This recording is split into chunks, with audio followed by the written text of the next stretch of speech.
شنو قلتي لي يا ماما؟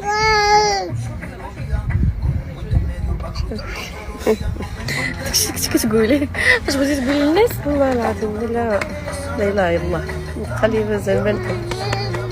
قلت لكم ماما ما تبقاوش تيقوا. مابقاش الثقه والله العظيم الثقه مابقاتش. الله يهدينا حق والله العظيم.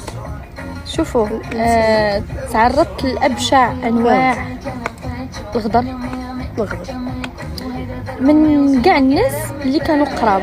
90% من الناس اللي كانوا قراب على قلبي تعرضت للغدر منهم، وانتم عارفينهم، اغلبيه ديالهم راكم عارفينهم الا من رحم ربك.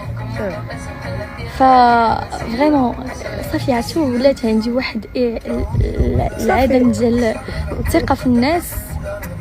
ما بقينا حتى مازال نسلموا على الناس ولا نقول لهم بالسلام.